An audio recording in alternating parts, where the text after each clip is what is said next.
Om Namo Bhagavate Vasudevaya.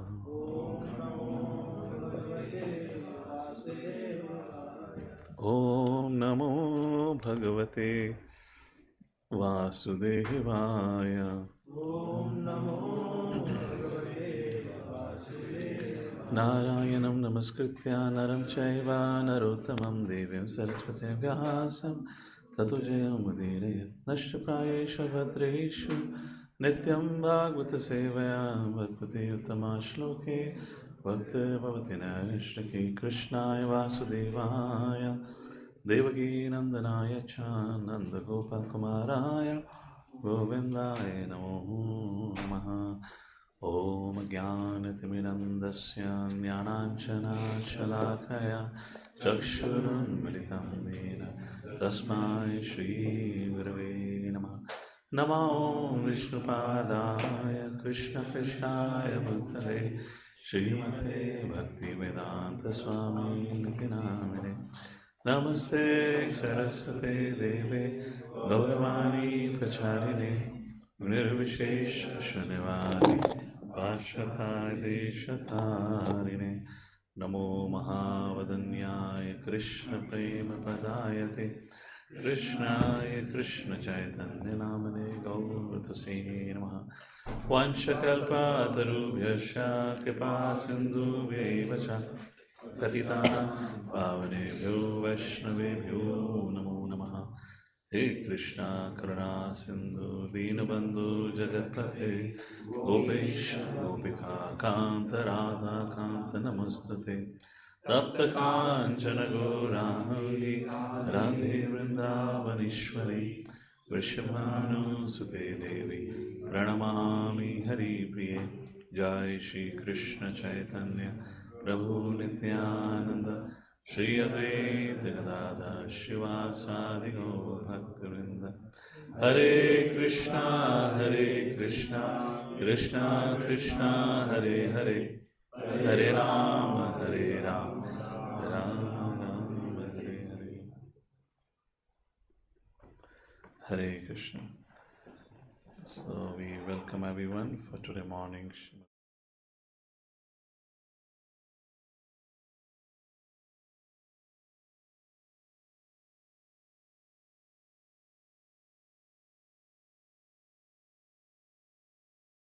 sacrifices.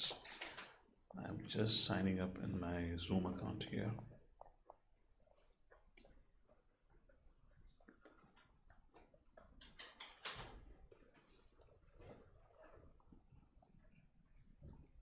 All right. Maitriyavacha Atha Dikshat Rajatu Hayamedha Shatena Saha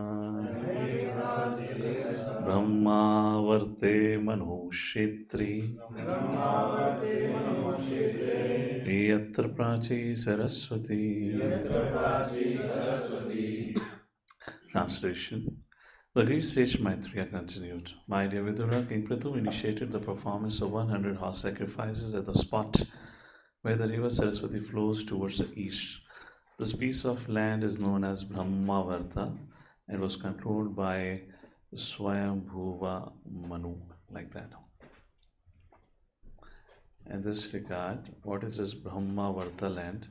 Vishnu Chakravarti Thakur writes, this place was created by Devatas. It is between rivers Saraswati and Drashwati rivers. Anyways, so this was a place for performing yajna sacrifices. So, just a quick recap. As we saw in the previous discussion was about Maharaj Prithu becoming angry at Mother Earth. Finally, Bhudevi of Vasundhara offering prayers to Prithu Maharaj, satisfying and convincing Prithu Maharaj that if you do so and so, I will provide you what you need.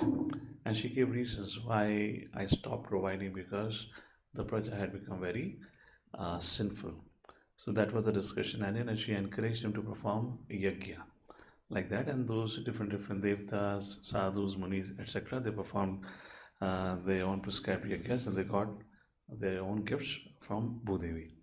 Now, chapter 19 describes about it's a very famous pastime of Srimad Bhagavatam and very important for our Vaishnava life.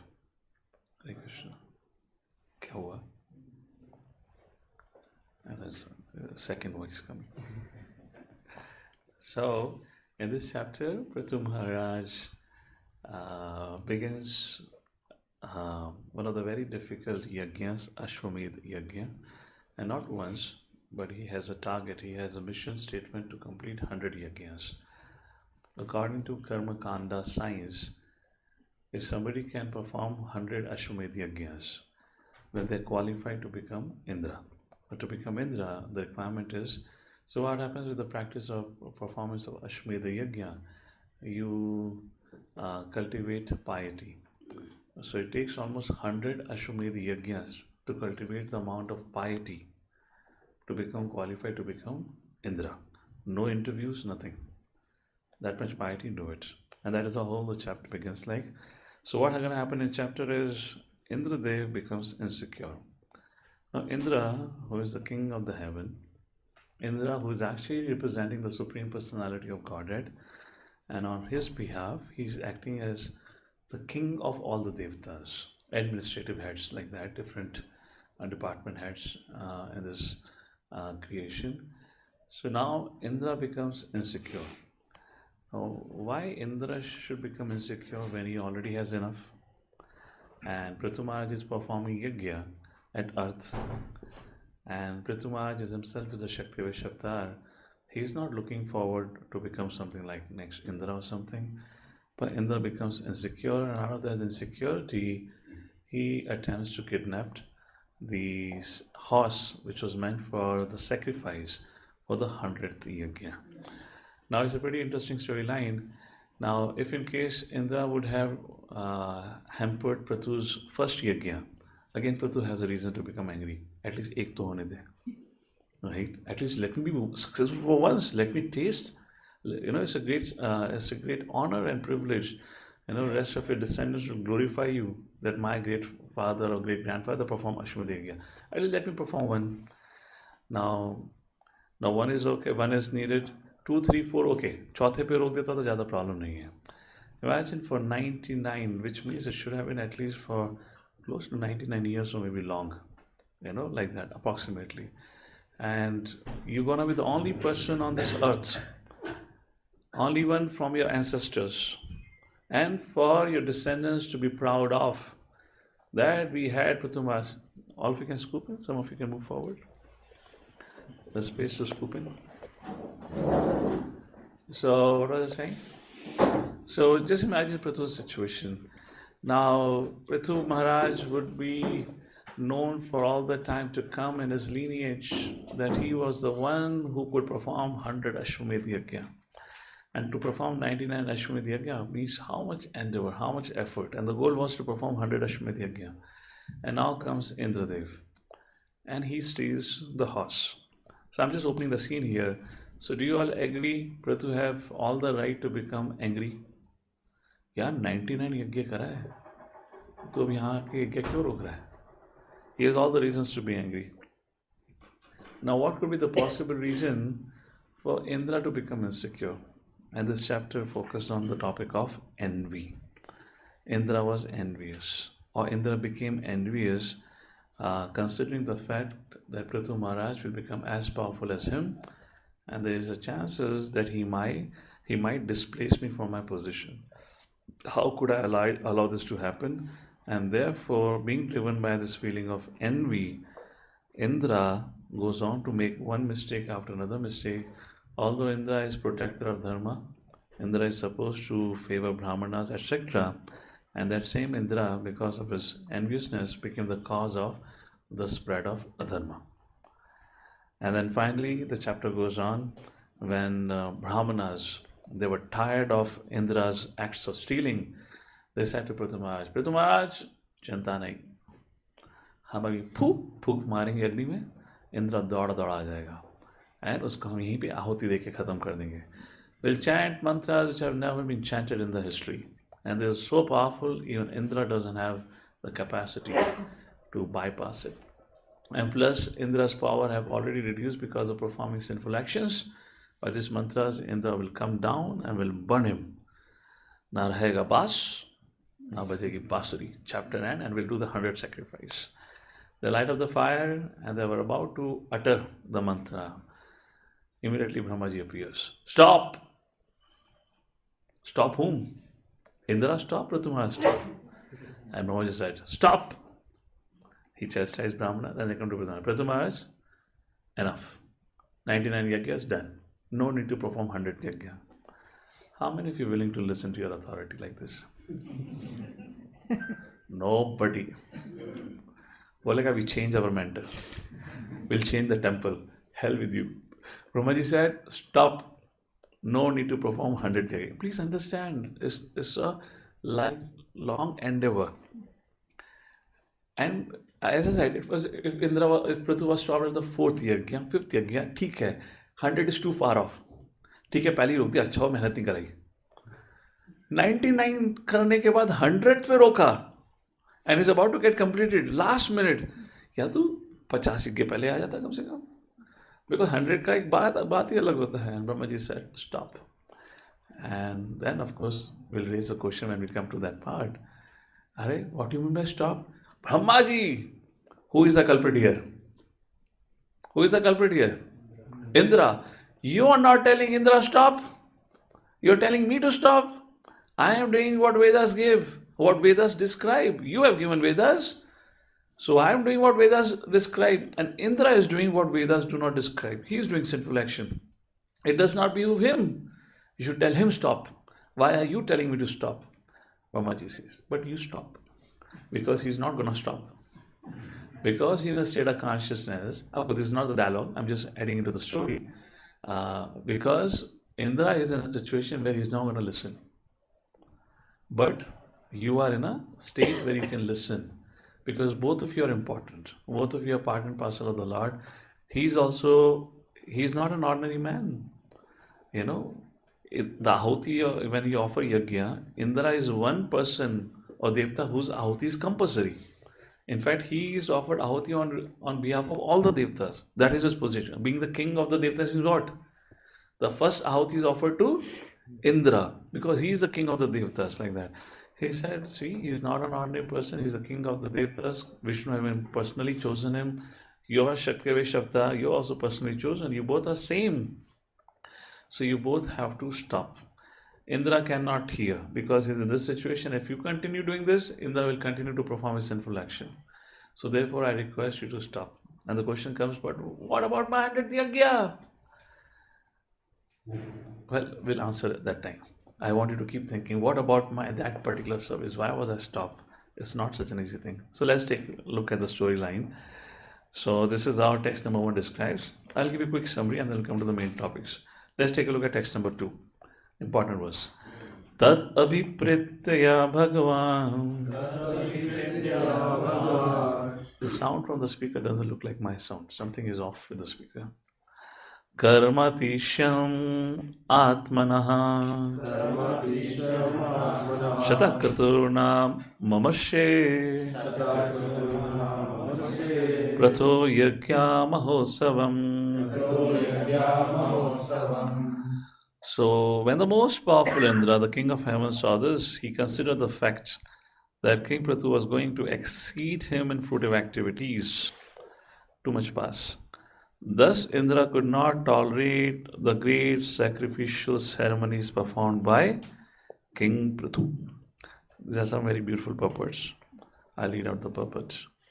I will request devotees also to get ready. I can call you upon to read purport then. Purports by Srila Prabhupada. In the material world, everyone who comes to enjoy himself, the lauded over material nature, is envious of other. These are some hard facts of life. Everyone is envious. From the top to the lowest planet, because that's the nature of material world. This envy is also found in the personality of the king of heaven, Indra. As evident from revealed scriptures, Indra was several times envious of many persons. He was especially envious of great fruitive activities and the execution of yoga practices or siddhis.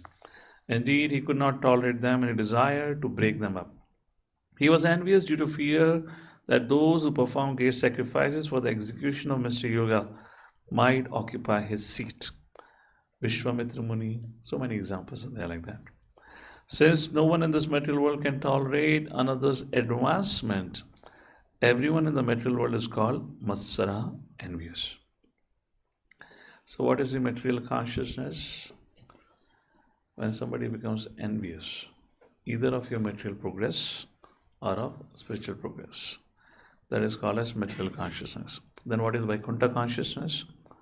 Prabhupada writes, few lines below. In other words, one is not free from the contamination of envy, cannot advance in Krishna consciousness. Srimad Bhagavatam is meant for Nirma Saranam.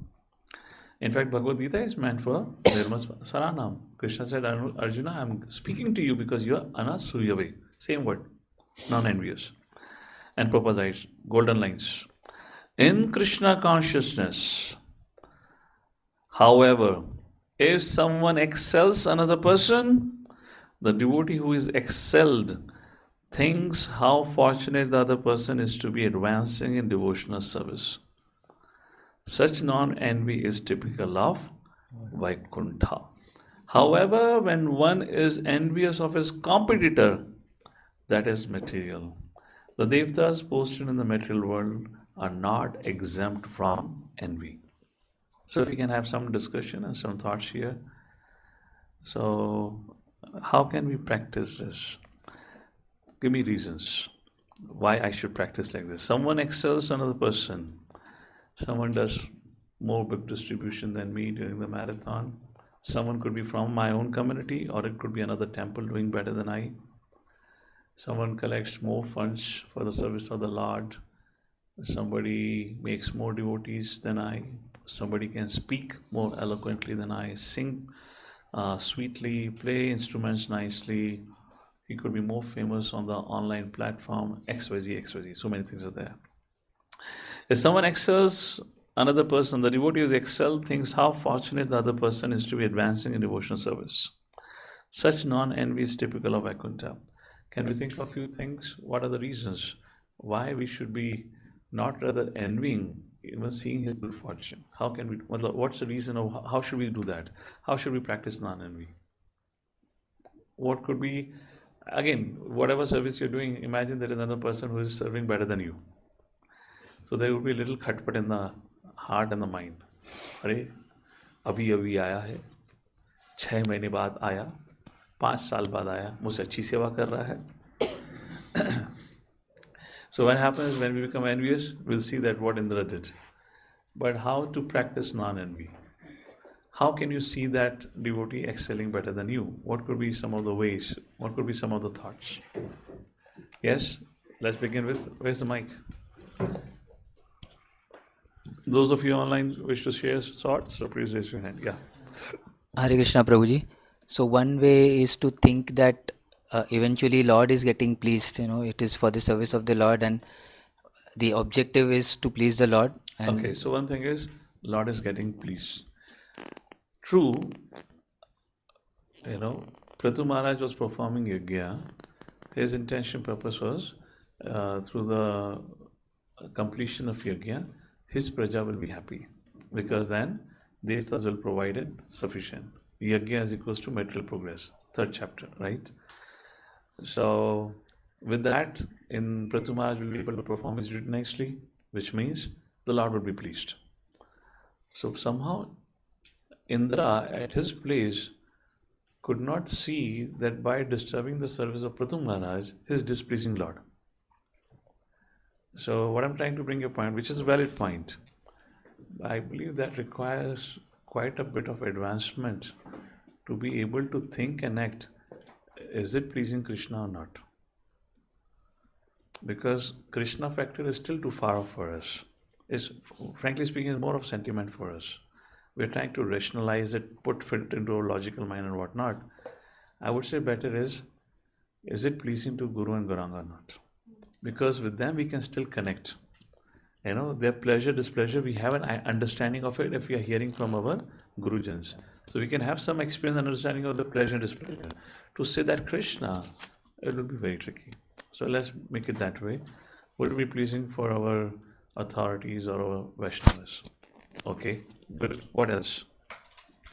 Prabhuji, just to add to this point, whenever we perform service to Krishna, I mean, whoever is performing it is pleasing to Guru and Gauranga, as you said, right? But if I think that, he should not be doing it, or he is not, or I feel like, I should do something to stop his service, it means I don't want to please Krishna and Gauranga. So that is the point you made, I guess. Correct. Again, in a material consciousness, in let's say our state, if you're not practicing properly, chanting properly, hearing regularly, most importantly, hearing, unless we're not properly hearing, that thought of pleasing does not come only, it does not enter the mind. Another point that was... What could be more tattva-wise? Point is correct. What could be more tattva-wise? How to look at it? So the other point I wanted to say is that, when somebody gets a pleasure, it is, the service, it is because of, the mercy of the Lord, or because maybe he deserves it. The authorities feel that he deserves it. So one way to understand is that, okay, he's doing much, he deserves better. So that's why he's getting this mercy properly, because he's getting this. So that way we can... Okay, fine. Thank you for that. Other Shimani Prabhu. Okay, Parjanya, you're here only. We have another mic. Another mic is here. Yeah, go ahead. So we can see in that sense, I am telling in our scenario, that's Prabhupada mission, it's our home. So ultimately, Prabhupada mission badna chahiye. Ultimately, Prabhupada mission is succeeding. All right, very nice. Yes, Prabhu. And then Adare Prabhu. His Holiness Purushottam Swami Maharaj said that if we consider this as our family, then if let's say if somebody's son becomes millionaire, then father won't be envious of the son. So that way, if we extend that family consciousness among the devotees, we are family. So therefore, we are family. At least see your current community as your family. Then you can think about ISKCON as a family. वो तो बहुत दूर की बात है. First of all, to see our community as a family itself is a big thing, because our family is packed up in 3 BHK apartment. That ends there. So that itself is a big challenge. Is all like right. Head of the Other Shimani Prabhu. Prabhuji, first point is, if I don't envy the person who is better than me, then I can go and ask that, Prabhu, how you do better? Can you teach me something? So if I envy that person, I will never go and ask. That's first, in terms of learning. So I can progress in that way. Okay. So second is, in future, if that service has to be done better than I could do, so I can ask that Prabhu, can you help me do that service better, in a better way? Okay. What if I say this all arises because I feel I am the controller, proprietor, enjoyer? Because I am rooted in this idea, I am the controller, proprietor, enjoyer. If he can be successful, why can't I be successful? Because we want to control our destiny and we want to enjoy the results. Now, if somebody is successful, well, simple fact, maybe he has a wonderful karma, good karma, or maybe he is more blessed because of his, own spiritual or devotional piety. Why can't I accept the fact? The only reason I cannot accept the fact, because I'm still very much rooted in the idea is, I'm the controller, I'm the proprietor, I'm the enjoyer. Now, why Indra became insecure? Now, Prathu Maharaj had nowhere said that once I complete the 100 yajna, I'm just going to go and put a claim to Indra's position. Prathu Maharaj have not said nothing. Indra is sitting in heaven, unnecessarily getting insecure. Why? Because he is attached to the idea of being the controller, proprietor, whatever the position he has. And he's thinking, I don't want to lose it. Because I don't want to lose it, this person must be aspiring for it. So those who become insecure, those who become envious, are generally the ones who are too attached to the idea of controller, proprietor, and enjoyer. They may polish it, they may present it in such a way, this is for the pleasure of Guru and Gauranga. If you understand pleasure of Guru and Gauranga, then you're supposed to appreciate others' devotional service, not compete or snatch service from them. Yes or no? And therefore Prabhupada writes, what is the idea of Vaikuntha consciousness? You think, oh, how fortunate this person is to be advancing in devotional service. But what does our envy do?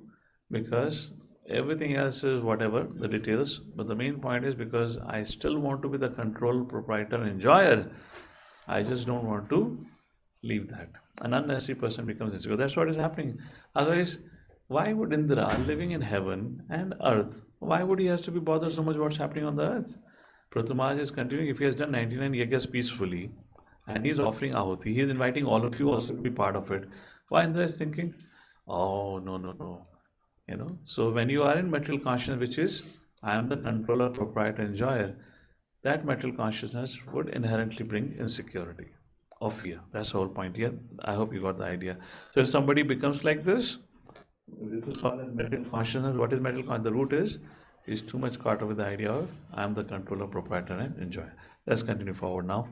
Next was the Supreme Personality God, Lord Vishnu. So Lord Vishnu was present in the yajna of Prathu Maharaj, like that has been described.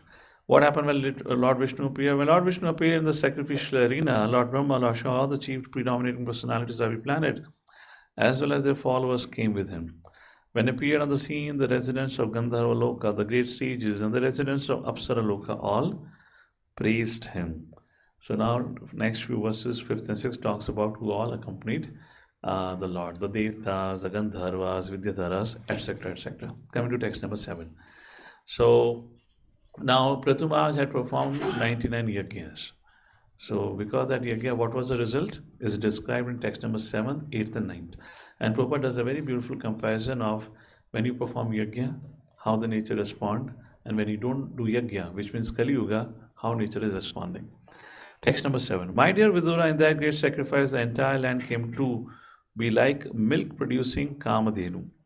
And thus, by the performance, all daily necessaries of life were supplied, which means there was enough food supply, enough fruits, enough food, water, everything. Text number 8. So Prabhupada in the purport talks about importance of performing yajna. I believe I have discussed about the subject many times in the past, so I'll not go into the concept of yajna here. Text number 8. Now the rivers from the Mother Earth. The flowing rivers supplied all kinds of taste, sweet, pungent, sour, etc. And very big trees supplies fruit and honey in abundance. The cows, having eaten sufficient green grass, supplied profuse quantities of milk, curd, clarified butter, and similar other necessaries. All of you have the verses to see? Yeah, it's important, otherwise you will not be able to pay attention. Purpose in the purport. The rivers are not polluted and are allowed to flow in their own way, or even sometimes allowed to flood the land. The land will become very fertile and able to produce all kinds of vegetables, trees, and plants. And then Papa described the word rasa. Actually, all rasas are taste within the earth, and as soon as seeds are sown in the ground, various trees sprout up to satisfy our different tastes. For example, sugar cane takes care of the sweetness. Oranges take care of the sweet and sour. Similarly, there are pineapples and other fruits. At the same time, there are chilies to satisfy our taste for pungency. Although the earth's ground is the same, different tastes arise due to different kinds of seed. And Krishna says, Bijam Mam Sarva Bhutanam. So, because I am the original seed of all existence. Next paragraph. The word Tarava Bhuri Vashmanaha indicate very luxuriantly grown, big-bodied trees. The purpose of these trees was to produce honey and varieties of fruit. In other words, the fruits also has its purpose in supplying honey, fruits and flowers. Unfortunately, in Kali Yuga, due to an absence of yajna, there are many big trees in the forest, but they do not supply sufficient fruits and honey. Thus, everything is dependent on the performance of yajna, and the best way to perform yajna in this age is to spread the Sankirtan movement all over the world. So we have trees, but they don't provide fruits and honey like in the past ages. Text number 9. What has happened? King Prathu was presented with various gifts from the general populace and predominating deities of all planets. The oceans and seas were full of valuable jewels and pearls, and the hills were full of chemicals and fertilizers. 4 kinds of edibles were produced profusely. So, Prabhupada is saying the same thing in the purport, 4th or the 5th line, the first paragraph. Similarly, the hills are full of chemicals so that when river flowed down from them, the chemicals spread over the fields to fertilize the 4 kinds of foodstuffs. What are the 4 kinds of foodstuffs? First, charvia, which are chewed, leha, which are licked up, chushya, those which are swallowed, and peya, those which are drunk, like that. In the next paragraph, Prabhupada says, fourth line, it is clearly indicated in this verse that the oceans and seas are meant for producing jewels. But in Kali Yuga, the oceans are mainly being utilized for fishing. Shudras and poor men were allowed to fish, but the higher classes like the Kshatriyas and Vaishyas would gather pearls, jewels, and coral. All the poor men would catch tons of fish. They would not be equal in value to one piece of coral or pearl. In this age, so many factories for the manufacture of fertilizers have been opened, but when the personality of God is pleased by the performance of yajna, the hills automatically produce fertilizing chemicals, which help produce edibles in the fields. Everything is dependent on the people's acceptance of the Vedic principles of sacrifice. So this was the purpose of Prithu Maharaj, to provide sufficient for his praja, and he was doing it pretty good job. Now starts text number 10, the story of Indra and Prithu Maharaj coming to his 100th yajna. Text number 10. Okay. Iti chadok sajeshasya pratastu paramodayam asyuvan bhagavan Indra pratighatam machikara anasuyave and asuyan. Asuyan means envious. Who became envious? Bhagavan Indra. Very interesting. Here, Indra has been addressed as Bhagavan, and our Prithu Maharaj have already been addressed as Bhagavan. So what is being said here? Both were at the same level. In case of Prithu Maharaj, he was a Shakti Avatar, a Jiva, being empowered with particular potency of the Lord. And Indra, the one who is sitting on the position of Indra, is also been empowered by the Lord. So both were at the same level. Yet Indra became envious. And what it did? Pratighatam. Pratighatam is to impede, to harm, restrict. Us prakar se meaning hota hai. Translation: King Prithu was dependent on the Supreme Personality Godhead, who is known as Adoksaja.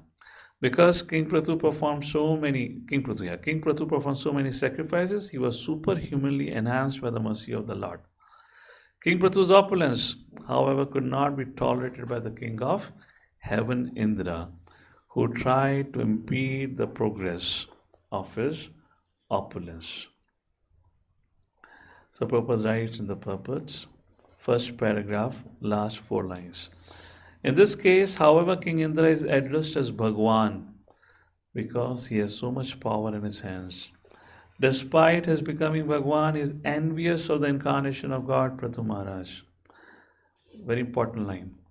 The defects of material life are so strong that due to contamination, King Indra becomes envious of an incarnation of Godhead. Any reflection on this statement? I'll repeat again. The defects of material life are so strong that due to contamination, King Indra becomes envious of an incarnation of God. Any thoughts onto this?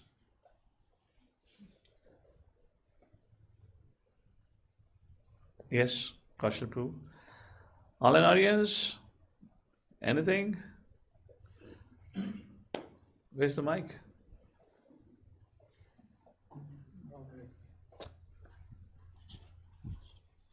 Hare Krishna.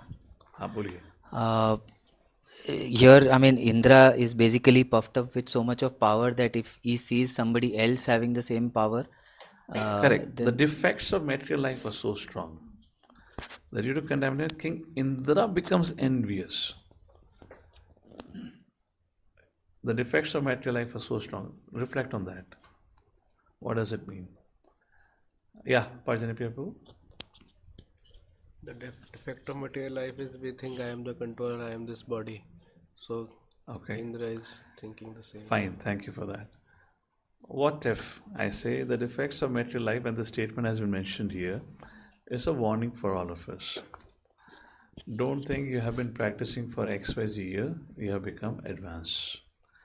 The moment, the day your devotional practice or your sadhana is hampered, The day is all together when your morning program is not happening properly.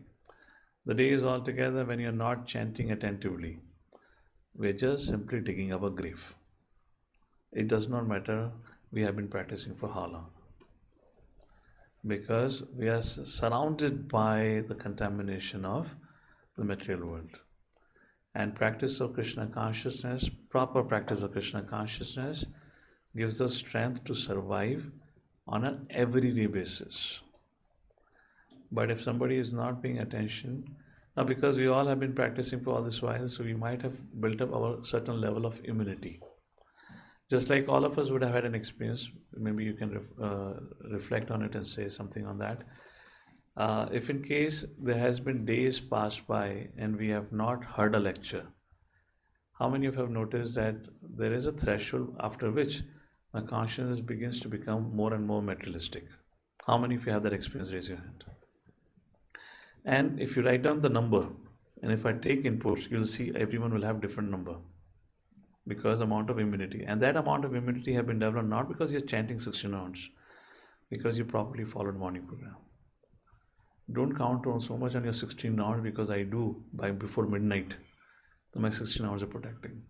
So that immunity, what was developed because you could do for few days, to weeks, to months, or years. Staunchly could practice morning program, because morning program is the time when you cover most of the 64 items of devotional life, not rest of the day. First thing. How many of you have an experience that there have been days and weeks passed by or whatever, and you have not read Prabhupada's book or books? Again, you feel the same thing. All kind of dirty thoughts, materialistic thoughts begins to surface. And suddenly, one fine day you read, and everything feel like, it's just like everything settled in. How many of us have that experience? Please raise. This is what is called as strategic planning in a life of a devotee. Please don't live a life like an ignorant person. Don't consider the certain topics which I keep on repeating about management, proactive style of living and reactive style of living. Don't think बस मैं chanting कर रहा हूँ मेरा हो गया. तुम्हारा कुछ नहीं हो गया. तुम कहीं नहीं जा रहे. तुम आगे तो पढ़ते हो दिख नहीं रहे. शायद पतन होने की देरी रह गई है. Don't do that. There have been so many people who have come and were left. So don't live like foolishly, being overconfident like that. So this is the strategic thing means you have to see and understand yourself, how much immunity. If in case health has been the reason, professional life has been the reason, I have to know until what number of days I can sustain without it. If I know that I cannot sustain beyond it, I've had the past bad experiences, I have to draw my line. One day if you don't eat, nothing going to happen. And if you don't willing to take that kind of sacrifice upon yourself, you ain't going to make a progress. No मैं जब तक खाऊंगा नहीं जीवित नहीं रहूँगा. अभी तुम एकादशी करते हो नहीं करते हो? Those who are staying here, we don't have a breakfast. We have only at the noon. You survive or not survive? Some clarity of life has to be there. If you keep on sacrificing your hearing, chanting and all that, but when it comes to maintaining the body, you are acting as good as a karmi. Where is the question of your progress? If in case, life has been acting, maybe I felt sick, maybe my professional life was there, I know that I'm reaching my threshold now and I don't have time. ठीक है Baba, I'll just take maybe one quick chapati. I'm just going to take the time which I spent going to go and read and hear.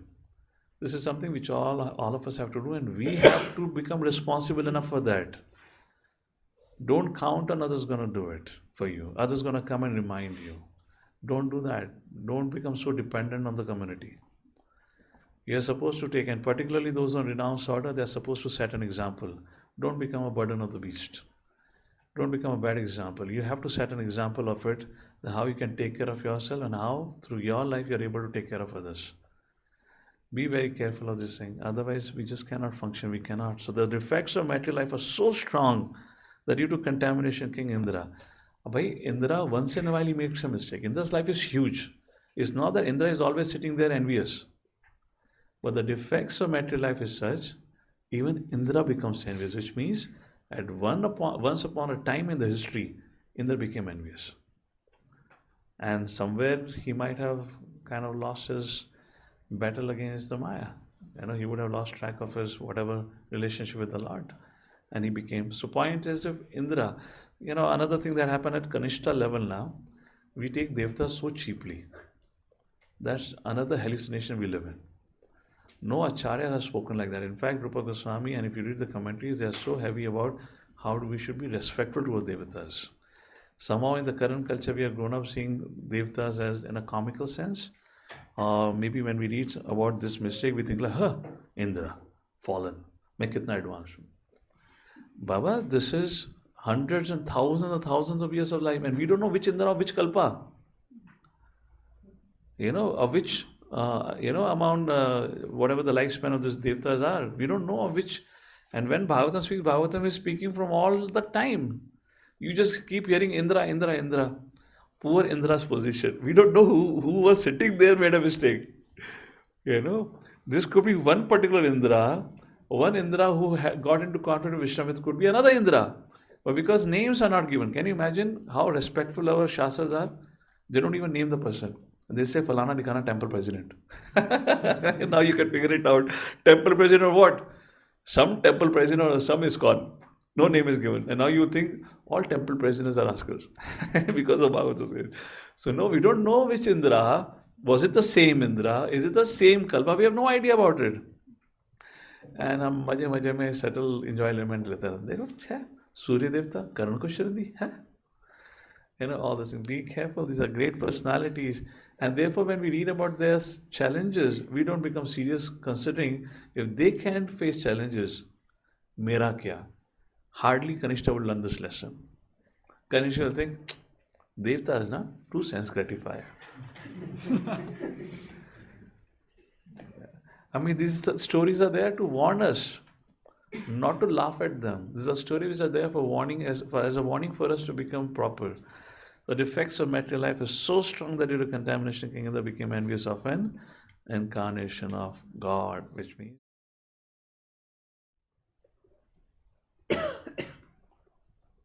let's see what Prabhupada writes in the next line. Next Prabhupada. We should try to understand, therefore, how a conditioned soul becomes fallen. The opulence of King Prathu was not dependent on material conditions. Like this, these are details. Alright, text number 11. Let's read the Sanskrit for this also. Charmena Ashwamedhena Yajamane Yajuspatim Vanyayajnapasam Spardhan Apavaha Tirohitaha. Vanyayajnapasam Spardhan. Spardha. Everyone knows this word, Spardha. We often use it in Hindi. Again, it's related to envy. When Prathu Maharaj was performing the last horse sacrifice, Ashwamedh Yagya, King Indra, invisible to everyone, stole the horse intended for sacrifice. He did this because of his great envy of King Prathu. Yeah, alright. Text number 12. And what did he do while stealing? He, just like Ravana changed his form to kidnap Mother Sita, similarly Indra did that. He did not came as a great Kshatriya king. He took a form or garb of a sannyasi, stole the horse and ran away. Text number 12. When King Indra was taking with the horse, he dressed himself to appear as a liberated person. Although this dress was a form of a cheating, for it falsely created an impression of religion. When Indra went into the outer space in this way, the great sage Atri saw him and understood the whole situation. So this verse talks about Tam Atrir Bhagavan Akshat Tavramanam Vihayasa Amutkam Iva Pakhandam, Pashandis. So he took a form of a Pashandi, like that. And he took a form of a sannyasi. So Prabhupada writes in the purport, in the first paragraph before the verse, thus the words Amukatam means as if he were liberated are used. The saffron dress worn by a sannyasi announces to the world that he has renounced all worldly affairs and simply engaged in the service of the Lord. Such a devotee is actually a sannyasi or a liberated person. Yeah, who are Pashandis? Bhagavad Gita, Krishna also says now in 3rd chapter, I believe the verse number 5. One who is externally renounced, but internally is contemplating on sense objects. So like that. So Prabhupada writes in the next paragraph. In other words, One who offers the results of his activity to the Lord is actually a sannyasi and a yogi. Cheating sannyasis and yogis have existed since the time of Prithu Maharaj. This cheating was very foolishly introduced by King Indra. In some ages, the cheating is very prominent, in other ages, not so prominent. It is the duty of a sannyasi to be very cautious because, as stated by Lord Chaitanya, Sannyasira alpachitra sarva loke gaya. A little spot in sannyasi's character will be magnified by the public. Therefore, unless one is very sincere and serious, he should not take up the order of sannyas. One should not use this order as a means to cheat the public. It is better not to take up sannyas in this age of Kali because provocations are very strong in this age. Only a very exalted person advanced in spiritual understanding should attempt to take up sannyas. One should not adopt this order as a means of livelihood or for some material purpose. Text number 13. Then what happened? When the son of King Prithu was informed by sage Atri, a king Indra's trick, he immediately became very angry and followed Indra to kill him, calling, "Wait, kahan bhag rahe ho?" So now Indra, see, he became so insecure, he got into so much mental consciousness that our respected Indraji, he not only stole the horse, first of all, he impersonated himself as a sannyasi. And now after stealing the horse, he should have fought, he's a Kshatriya. Now he ran away. So he even broke the Kshatriya principle. Text number 14.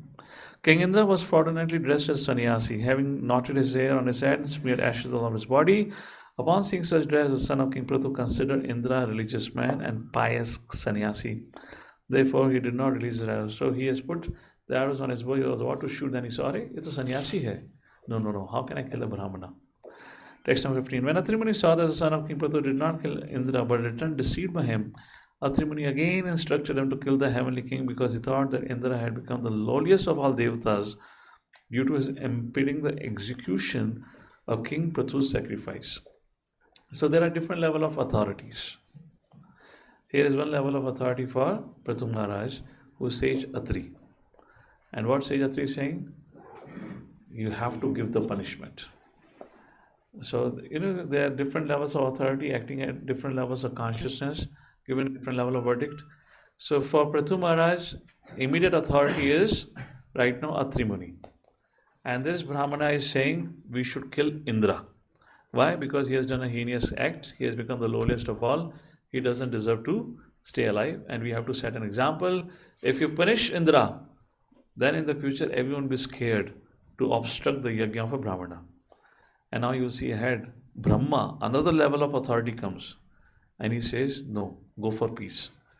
How do you reconcile both the instructions?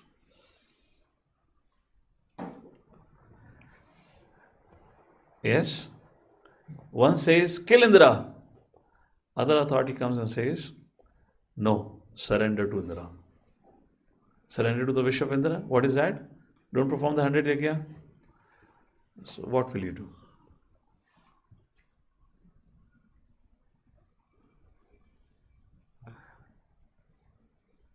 Anyone online? What will you do? One authority is saying, kill Indra. And the second authority comes and says, surrender to the will of Indra. He wants you not to succeed. So be it. And have peace with Indra.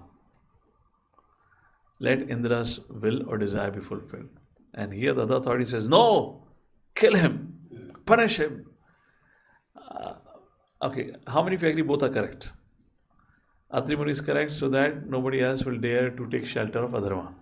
We have to set an example. Yat yat achrati shreshta tat tat eva tarojana. Prithu Maharaj, you are the king, set an example. If Atri had to defend his position, how many shlokas he could have quoted? Now Brahmaji is also correct. Are, Prithu, what will you do? Killing Prithu Maharaj. Oh, sorry, killing Indra. How can you kill Indra, by the way? If you kill Indra, your yajna anyways cannot be successful. Why? Because if Indra is not there, who will accept the ahuti on the behalf of devatas? It's just not possible. Therefore, you cannot kill him. So, what will you do? Prabhuji will go with the higher authority. Yes, that's the way for it. We should go with the higher authority. Higher authority means superior authority. So, whenever there is a confusion like this, we should always align with superior authority. And so this is how you reconcile, because when you're functioning in your life, there will be always a case, you'll have a different level of authorities, your service authority, your local mentor authority or whatever in the spiritual life. Then you have a temple leadership. Then what you have to align with? The superior authority. You have to align with that. In case of temple, you have to align with temple authority, like that. Either way. And if in case temple, of course, I'm not saying you have to blindly follow. It's not somebody saying wrong, but I'm just saying all are right. Then how do you align? You align with temple authority that way. In that context. And even about temple authority is your spiritual master. Well, that becomes a little difficult in ISKCON hierarchy. We have to see that. I'll not go to that hierarchy now. But at least I hope you got that. Text number 16. Being thus informed, the grandson of King Vena immediately began to follow Indra, who was fleeing through the sky in great haste. He was very angry with him, and he chased him just as the king of the world just chased Ravana. He began to chase him. When Indra saw the son of Prithu was chasing him, immediately abandoned his false dress, left the horse, and he disappeared from the very spot. And great hero, the son of Maharaj Prithu, returned to the horse to his father's sacrificial arena. Indra got so scared, he ran away. He just disappeared from the spot. Text number 18. My dear Lord Vidura, when the great sage observed the wonderful prowess of the son of King Prithu, they all agreed to give him the name Vijitashva. My dear Vidura, Indra being the king of heaven, very powerful, immediately brought a dark desert. Okay, so what happened? Okay, Prithu's son was successful. He got the horse back. Now is Indra going to be quite, it's just like he has decided, I just cannot let this yajna happen. For Indra to steal, for devotee to steal the credit of another devotee itself is sinful. Now what will Indra do? So Indra again comes back. He again attempts to steal. Text number 19. You can see how much would be the desperation of Indra here. How much? My dear Vidura, Indra being the king of heaven, very powerful, immediately brought a dense darkness upon the sacrificial arena. Covering the whole scene in this way, he again took away the horse, which was chained with golden shackles near the wooden instrument where animals were sacrificed. Again, the great sage Atri again shouted to the king, the son of King Prithu. The Indra was fleeing through the sky. Catch him! The great hero, the son of Prithu, chased him again. But when he saw that Indra was carrying in his hand a star with a skull at the top and was again wearing the dress of a sannyasi, he still chose not to kill him. Now he just changed his attire. पहले saffron था, अभी बिल्कुल सन्यासी के भेष में आया है. When the great sage Atri again gave direction, the son of King Prithu became very angry and placed an arrow on his bow. Upon seeing this, King Indra immediately abandoned the false dress of a sannyasi and giving up the horse, made himself invisible. Second time, disappeared from the scene.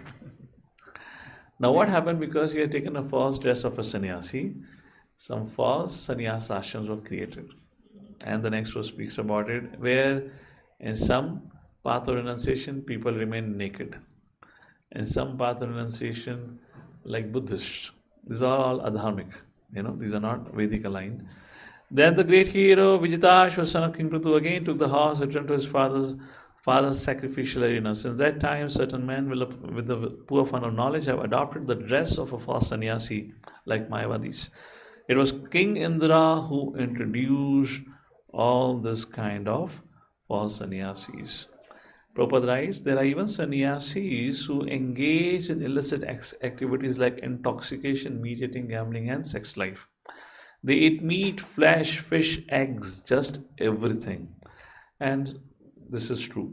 This kind of people are there. There's a different spiritual organization. Within this, they have a sannyas culture. They will wear the sannyasi dress, but they'll do all the nonsense like that. And this has been coming from the time of Prithu Maharaj and Indra's episode. And Prabhupada said, it has been existing from the beginning because Indra created it here, but in different yugas, it manifests more or less. In Kali Yuga, it is too much. Text number 23. Whatever different forms Indra assumed as a mendicant because of his desire to seize the horse were symbols of atheistic philosophy. Just like, again, naked sannyasis or different kind of sannyasis like that. Things have been mentioned. Text number 24 and 25. In this way, King Indra, in order to steal the horse from King Prithu's sacrifice, adopted several orders of sannyas, which means he made repeated attempts to kidnap the horse. Some sannyasis, so he came in different dresses. Some sannyasis go naked, some wear red garments. These red garment sannyasis are Buddhists. and pass under the name of Kapalika. These are simply symbolic representations of their sinful activities. The so-called sannyasis are very much appreciated by sinful men because they are all godless atheists and very expert in putting forward arguments and reasons to support their case. We must know, however, they are only passing as adherents of religions and are not so in fact. Unfortunately, a bewildered person accepts them as religious, and being attracted to them, they spoil their life. Prabhupada gives further details, you can read out. Text number 26. Maharaj Prathu was celebrated as very powerful, immediately took up his bow. So now finally Maharaj Prathu got up. He said, enough is enough. What is going on? Now we have to close this chapter. I'm going to kill this King Indra.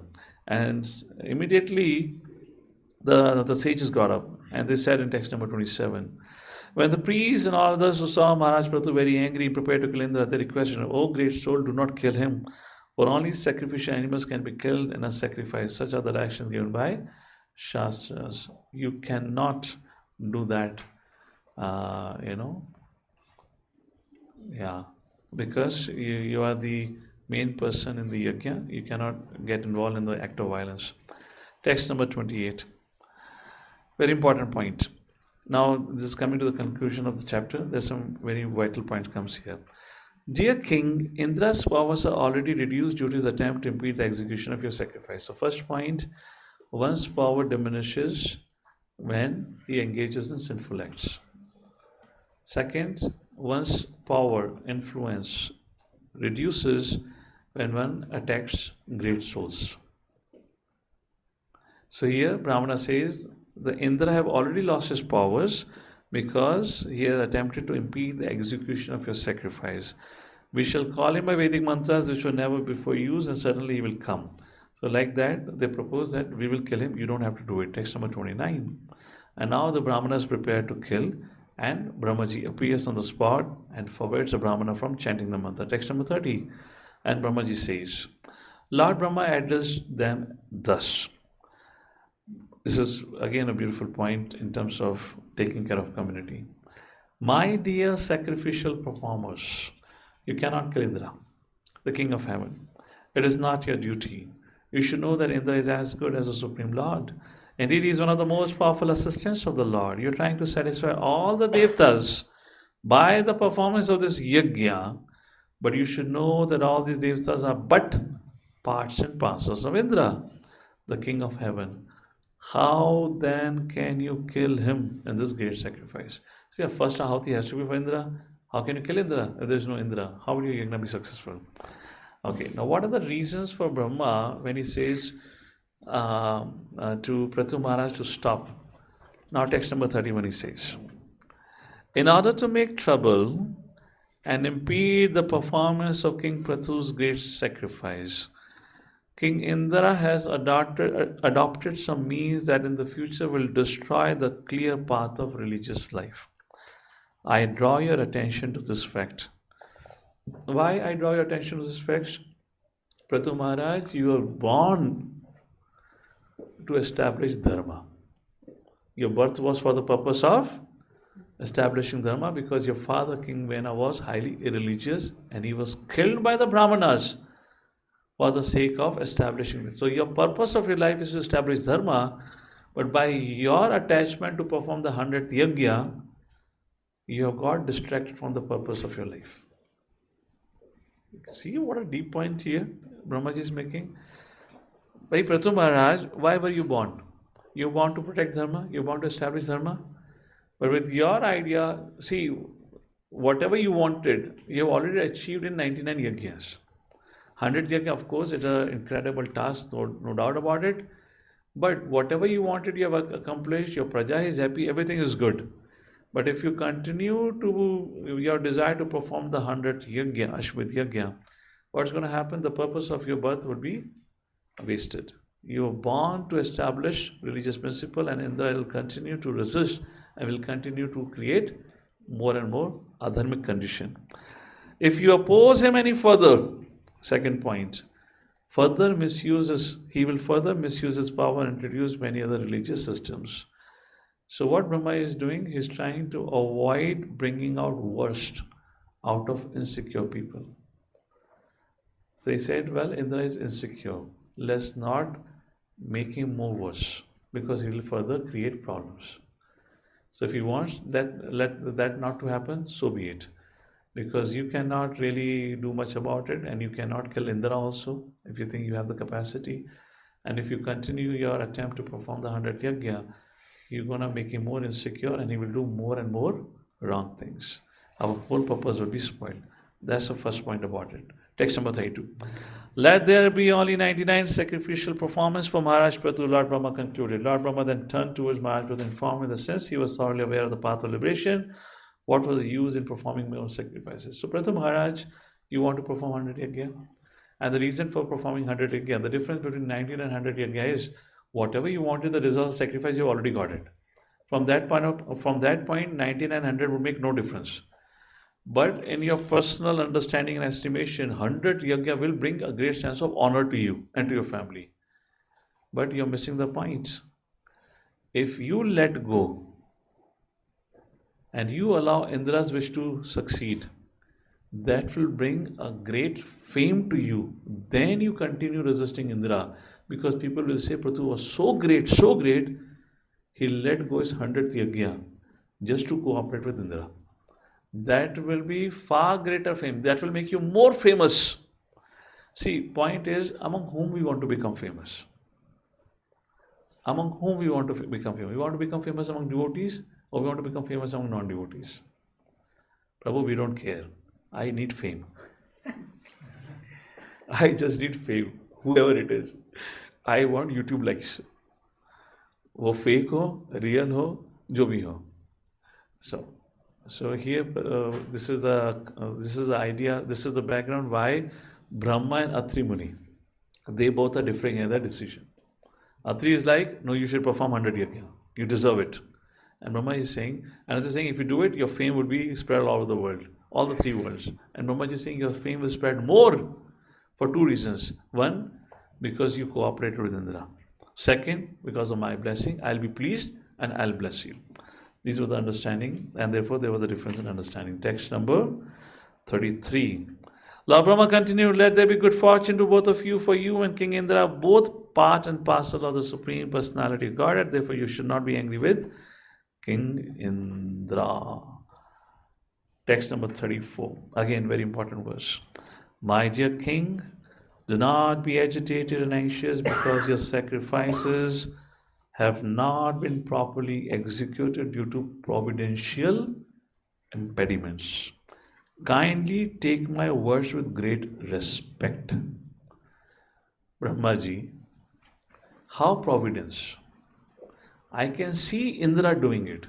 Why are you bringing destiny, providence, or the Lord into the picture? Yes or no? Brahmaji is saying this is a will of providence. These are providential impediments. So you can also argue, na? But the person who is doing it has to be held responsible, na? You're saying this is the will of the Lord, but I can see Indra doing it. And what will Lord gain after impeding my 100th yajna? So what Brahmaji says, kindly take my words with great respect, which means with great seriousness. Don't consider it some cheap statement. We should always remember that if something happens by providential arrangement, we should not be very sorry. The more we try to rectify such reversals, the more we enter into the darkest region of materialistic thought. So, let everyone pause here. I want you to think yourself in the situation of Pratu Maharaj. Don't try to philosophize right now. I want you to think you are in the situation of Pratu Maharaj, and this is about marathon, okay? And you are the temple president. And from last 10 years, you have been working very hard with your community, day and night, day and night, day and night. And this year, you have the opportunity. You're only 100 books away for becoming the top temple in the whole ISKCON world, number 1. And now, the GBC representative comes. See, if you sell 100, you might sell in a legitimate means. But this person will do some fraud. They will compete. He will either buy extra books, or he will buy a book and he will sell it to other temples on a cheaper rate and increase his number. So adharma will increase. So I know you have been working very hard, you and your community, from last 10 years. Although we only encouraged you, do more, do more, do more. But now we are only telling you, don't do 100 more. Let he be the top temple, top leader. So what do you all think about it? And accepted all of this as a providential arrangement. You have really worked hard and you were so focused on the result. I want it. For 10 long years you waited. Finally you are there at the brink of it. And now you are told, back off. You're better at second position than first position. How many of us gonna resist it? It's very difficult, very difficult. You want to say something, Kaushal?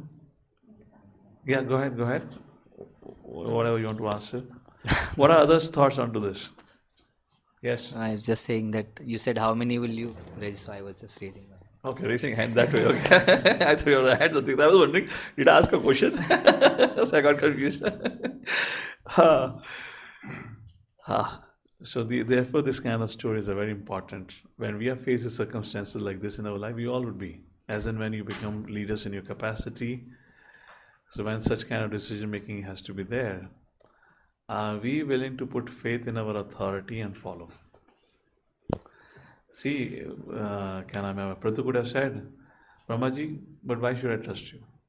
I trust Pratu more than you. Why? Because my mind aligns with his decision more. Do we do that or not? We'll ask the same thing to 10 different people. The moment the fellow speaks what we want to hear, he's a good authority. Yes or no? If we do that or not. Of course, we all do that. We are conditioned, fine. But I'm just saying, here is a beautiful example when we are in such situation. Plus, please don't keep changing your authorities according to your modes, or according to your mood.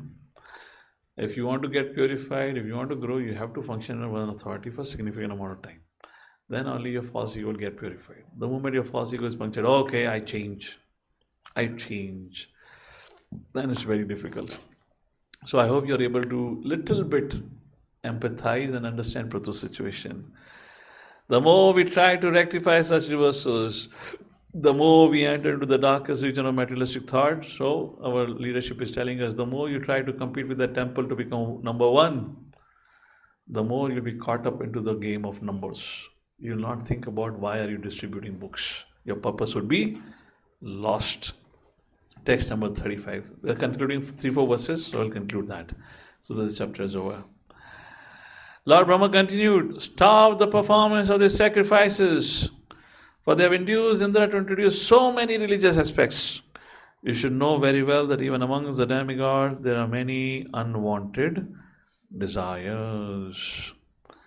So what was the solution given by Brahmaji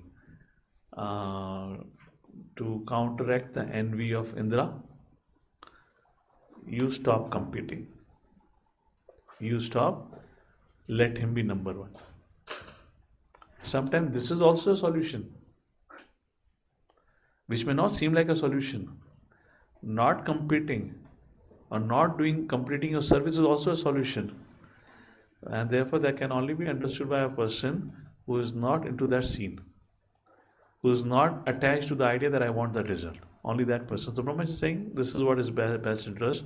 His envy will also be pacified and your purpose will also be fulfilled. Do not agitate. So 2 things what Brahmaji instructed. First, do not agitate further, and second, take a humble role. So how you want to deal with somebody's envy? If you want to counteract somebody's envy, these are 2 things we can do. Do not agitate further, which means do not continue with your 100th yajna, and second, take a humble role. Then he will not remain envious of you. Text number 36. Just see how Indra, the king of heaven, was creating a disturbance in the midst of the sacrifice by stealing the sacrificial house. These attractive sinful activities he has introduced will be carried out by the people in general. So Prabhupada writes in the purport, beautiful point. in the middle of the first paragraph. Lord Brahma thought that instead of allowing Indra to further introduce such a religious system, it would be better to stop the sacrifice. See, I've already said that. No, Brahma, we could have argued, Brahmaji, why don't you go to Indra? Who's at mistake? Me or Indra? You always say that. But Brahmaji came to whom? Prithu Maharaj. Why? Because he was more sane than Indra at this point of time. Indra would not have heard. So Brahmaji, knowing that fact, Indra would not hear, and both are important. Of course, mistake has been made. But if we escalate the case, then we may lose Indra only. So what is important? Having a compromise and let everyone continue in their service, or break one's service entirely. So Brahmaji chose the middle path, so that both continue in their service, and the conflict ends. So Lord Brahma thought, instead of allowing Indra to further introduce such religious system, it would be better to stop the sacrifice. So another point I'm trying to make here is, again, I have made this point, we may not at times understand at what level leadership is functioning. Don't argue, accept it. Because at this point of time, if you will be put through a situation, you will not understand what Brahma is doing. And we can go on back and forth arguing. There is no point, it doesn't serve the purpose. Then we also become victim to committing aparadh. Okay, follow. Fine. I don't know if I should say this publicly. I'll not take the names, but I'll say this point. There was one devotee who committed a heinous sin, a very grave sin, sinful act. And committee was set up to investigate, and the committee found out that yes, it was done. Of course, they didn't have a valid proof, complete proof, but to a lot of extent, there was, that he must have done it. So like that. The other person was not agreeing, but there was enough proof that he must have done this sinful activity. So the spiritual master of his was informed by the committee that Guru Maharaj, this person have done such a heinous act or sinful activity. So this is for you to let us know what punishment should be given to him. Prior to that, the committee had already thought this person should be kicked out. He should be thrown out of the community. Uske face ko kala karke dhakke maar ke nikalenge. They were so angry. The devotees were so angry. And the matter went to Guru Maharaj, and Guru Maharaj said, oh, that devotee, he has rendered so much service for so long years. He had fallen to Maya. All right, ask him to change ashram and go to another community and continue devotional life. The one who was representing the community, he came out. Now, he cannot argue. So first of all, our Kali Yuga Pranis, you have to learn to stop arguing. We people argue a lot. We're like I don't understand, like a fool, so we keep on arguing. That's the first basic principle you have to understand. So he can't argue, he came back to the committee. And the committee blasted out. How can Maharaj say like this? We will not accept. Everyone was blasting this devotee, who was the leader of the committee. How can you accept? 5 minute तो वो सुन लिया, फिर उसको भी गुस्सा आ गया. बोला तुम लोगों से ज्यादा गुस्सा मुझे आया था. I also did not accept. What can I do? I have to follow. What can I do? I have to follow. If that is what the decision of Guru Maharaj is, I have to follow.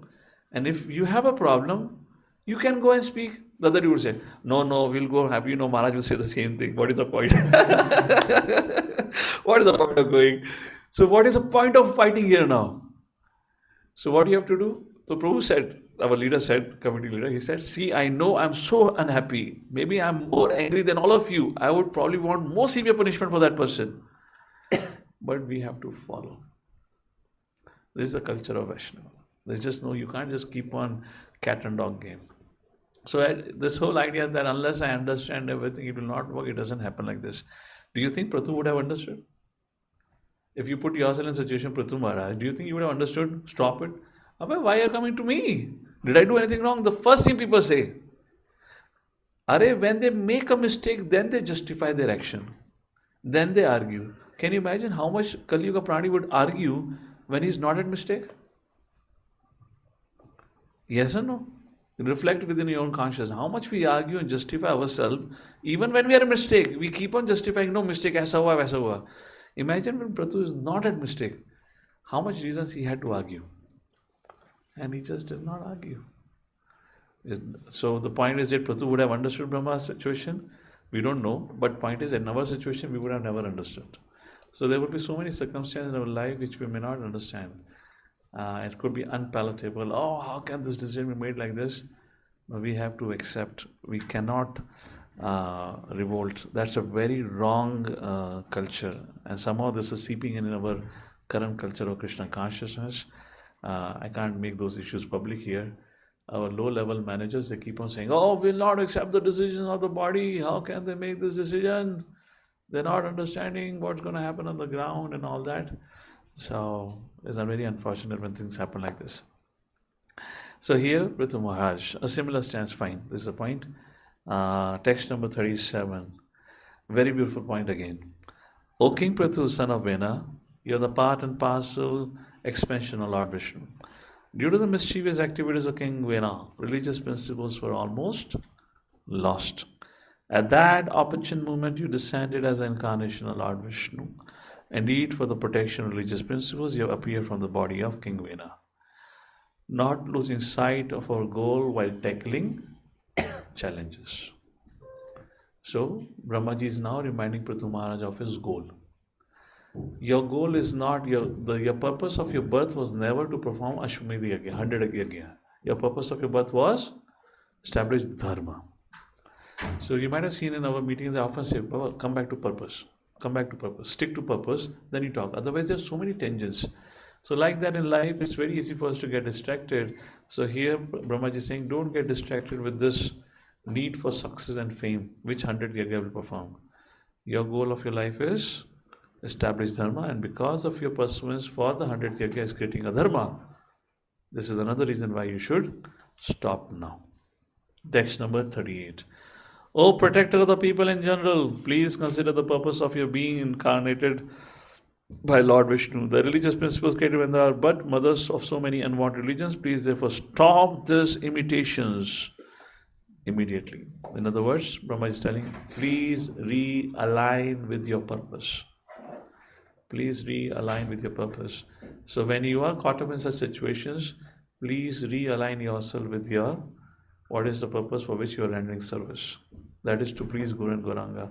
If it is the purpose is to please Guru and Gauranga, Guru and Gauranga may be more pleased if I take a humble role, not the right role.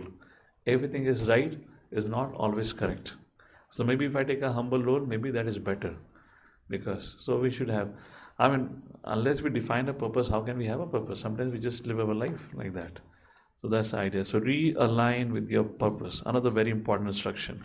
There are some gems of instruction. Do not lose sight of your goal in distractions. Do not agitate further. Take a humble role. I hope our Neeraj Prabhu is documenting these things. This could be very beautiful lessons for our practice. Text number 39 and 40, concluding this chapter now. Now Maitri Muni. Oh, wait a second. Let's read this purport, because that's a purport, important purport, and that's the conclusion. Text number 38 purport. Reading from the 4th line. It is the duty of the ideal king to see that people are properly executing religious principles. Lord Brahma especially requested King Prithu to conquer the state of religious principles produced by King Indra. In other words, it is the duty of the state of king to put a stop to state religious systems produced by unscrupulous persons. All right.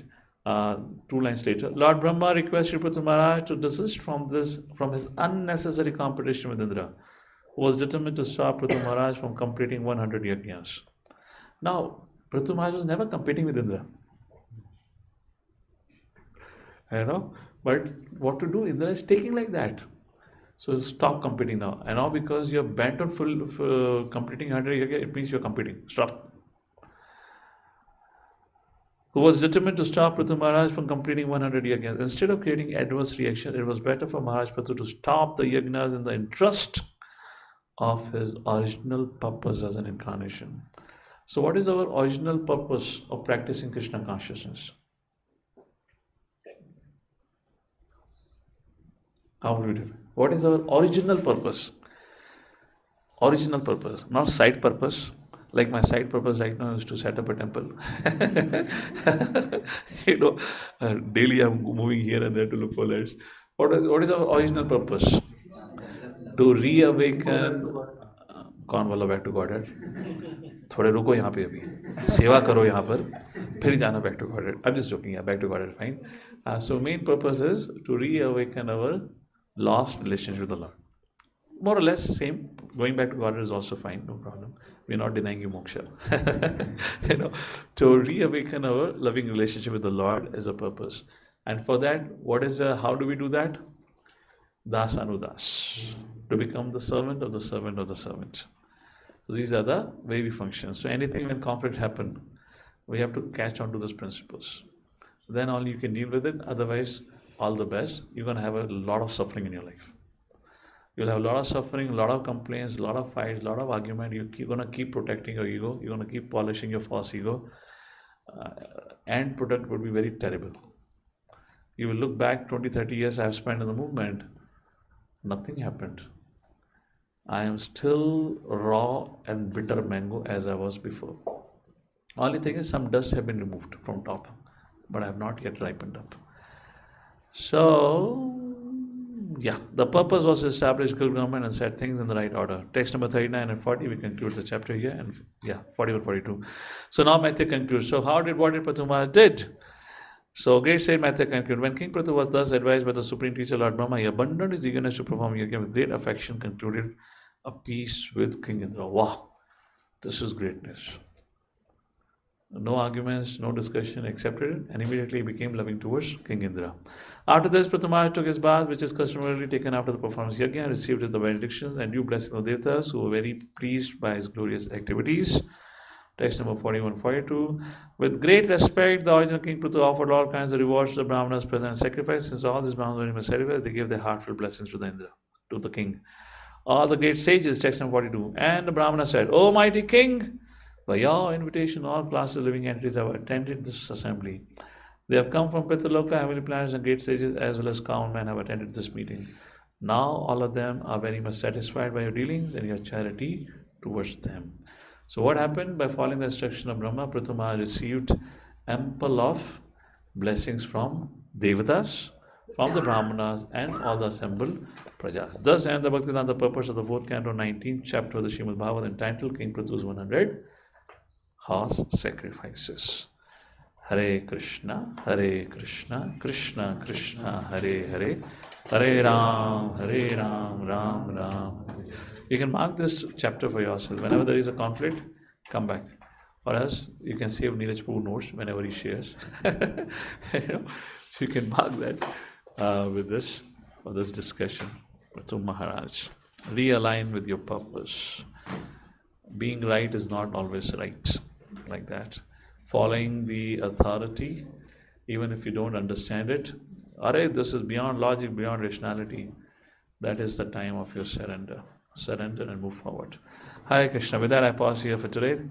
Sorry for a little bit going beyond the time limits. I thought we'll cover the whole chapter rather than extending to another class. Jagadu Srila Prabhupada ki jai. Srimad Bhagavatam ki jai. If anyone has any questions, we can take 1 or 2 questions. Others are feel free to go. Anyone online? Okay. Hare Krishna Prabhuji, can you hear me, Prabhuji? Yeah, Balendra Radhika, go ahead. Yes, Prabhuji. Prabhuji, just 1 or 2 things. I was just thinking that this basically, Prithu Maharaj was asked to give up his puja la pratishtha. Why? My question, Prabhuji.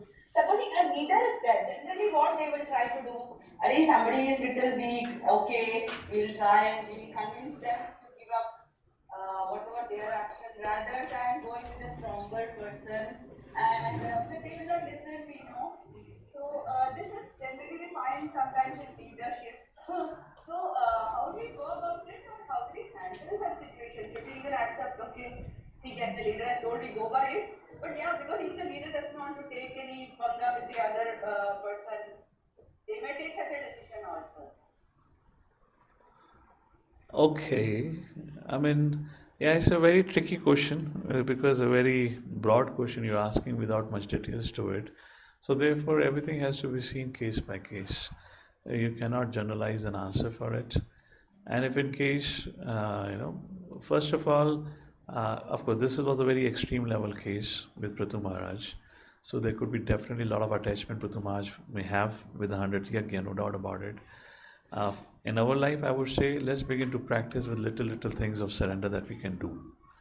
So that when some critical thing comes like this, serious thing comes like this, at least we are able to accept partially, if not fully. And if yet our heart is not reconciled, then we can approach more senior authority. Please give me some direction. How do I understand it? So my heart is at peace, so that I can practice my devotional life properly. Certain decisions have been made. I have faith on my authority and everything, but I'm just not able to reconcile. I'm not able to see or understand their perspective. Can you help me understand their perspective? Because I knew there was another person who was giving a different suggestion to me, but the most senior authority gave altogether different perspective. So like that we can function, Mother, in that. Okay? Okay, Prabhu. Generally, basically, it's better to be satisfied for us, or it's better to accept the judgment of the leader, because they will be taking a right decision based on the circumstances. Correct, Prabhu? Yeah, I mean, of course, I'm saying if in case you have a doubt, then you can approach. But at least if you have a working relationship with particular community and a leader, and you know him for years together, and you have developed faith and trust in their leadership and decision making, then you don't have to worry. But if in case that faith and trust is not there in the decision making ability of a leader, then your heart will not be content. वो खिट खिट पिट खिट रहेगी थोड़ी थोड़ी, नहीं नहीं नहीं ऐसा नहीं, उन्होंने गलत कर दिया, ये कर दिया.